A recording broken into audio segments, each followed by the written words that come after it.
Hi guys. So I have two more dreams that I thought I would share with you guys. Um, okay, let's get started.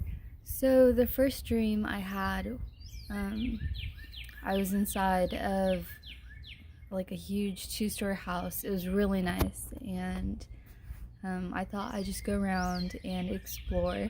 And so as I was looking, there was like some really nice stuff inside the house. It was really beautiful. And there was a guy that lived there, and he just kind of like came out of nowhere, and it was almost like I could see his life story in a way, or like what he had done. Like he'd had a girlfriend, he cheated on her, and he ended up getting into an unbiblical relationship with a man, or like a man. And there's no like intimate details about that. It was just kind of like there, like general information. And then he had broken up with that guy, and he's pursuing like another lady.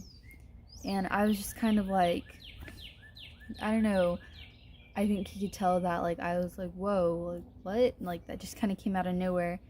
And he straight up just looked at me and then told me that it was okay, and that like there's nothing wrong with it. And I was like, that's not like biblical or anything. And he was just like, oh, like read Matthew 13:5. It's like fine, what I'm doing is fine. Like Matthew 13:5 justifies what I'm doing.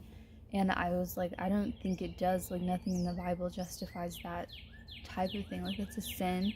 And so I went and I got my Bible, and like my mom kind of popped up in my dream, and we're looking for Matthew 13:5 in the Bible, but we couldn't find it. And then I kind of woke up, and then I went back into another dream, but I will read Matthew 13:5 for you. So real quick, Matthew 13:5. Some fell on stony places where they did not have much earth, and they immediately sprang up because they had no depth of earth. Matthew 13:5. And that just I kind of talked to my mom about it, and it just reminds us of the people that are going to be left behind in the rapture. Like they're not going to be harvested, like they're not going to be taken up with us. Oh, there's a bug. And then, so my second dream was that I was in Israel, and I guess one of like the seas had started drying up, and it must have been around like almost summertime, because it was kind of like really warm, and like the earth was really dry and kind of like cracking a little bit. The water had receded into like a small pool basically, so there wasn't really anything left. It seemed fairly dry.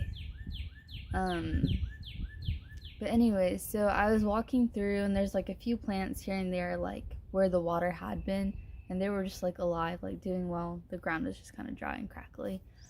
But as I was walking, a guy came up to me, and you know those like train conductor outfits? Yeah, he was wearing that. He was kind of older.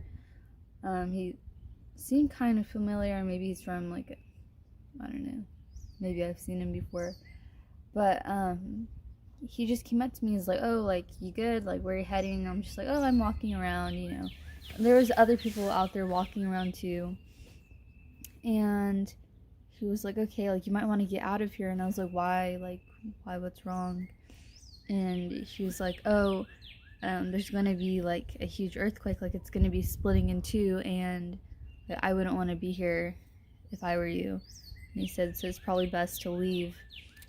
And so I said, okay. And I can't remember, but I'm pretty sure he gave me directions. Like it wasn't like him talking to me, but as I started walking, like I knew that he must have given me like some direction, because like I knew where I was going.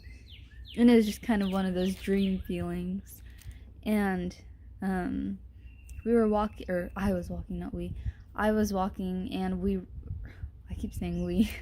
I reached like a pond, and there was like a ton of people milling around the pond, and it was like pretty lush, and there's people by like a rocky cliffside type of thing, and they were underneath that with like food, yeah, sleeping bags, clothes, and like just like backpacks.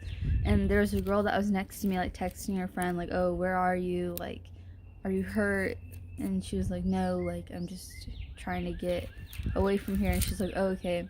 And then as we were just kind of standing there, I was standing next to the girl, somebody handed me like a packet thing, and it was like the old man, but he wasn't wearing the uniform. He just kind of handed me a packet, and so I kind of looked at it and opened it, and all there was inside was a poem by somebody, and it just had the same line like repeated over and over and over again.